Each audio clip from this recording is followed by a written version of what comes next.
Hey everyone, here's a little quick encouragement today, especially for those of you like myself that is looking for the strength to be the reflection of Christ that we are called to be.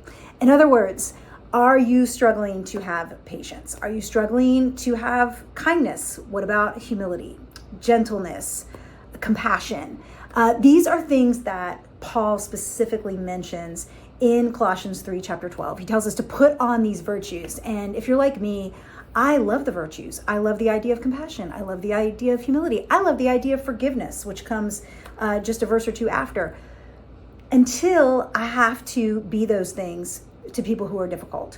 And it's really hard to be patient when someone has been unkind. It's really hard to be kind when someone is angry.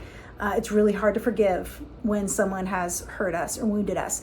So I think the key, though, to what Paul tells us in Colossians 3:12 is at the very top of the verse. Before he gets to the virtues, he says, therefore, put on, he says, therefore, before he says put on, as God's chosen ones, holy and dearly loved, put on compassion, kindness, humility, gentleness, and patience.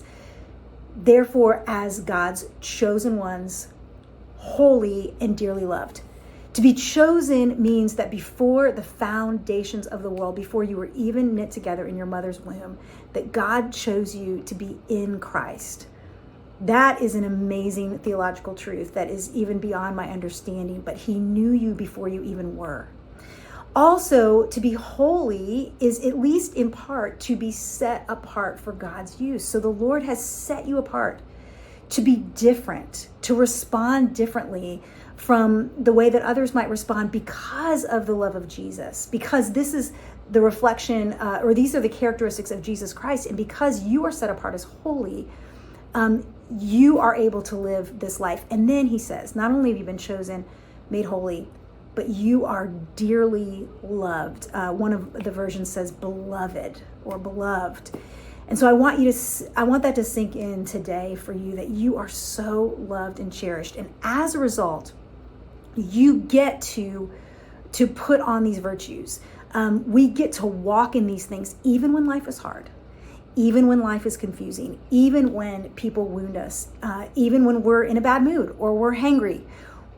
We get to reflect this, not to earn God's love, not to be made holy, not to be chosen, but because we already are those things. And that's why Paul starts the verse with therefore, because you are dearly loved, because you've been chosen, and because you've been set apart, you get to display the virtues of Jesus Christ. So go in that today. I know holidays are coming up.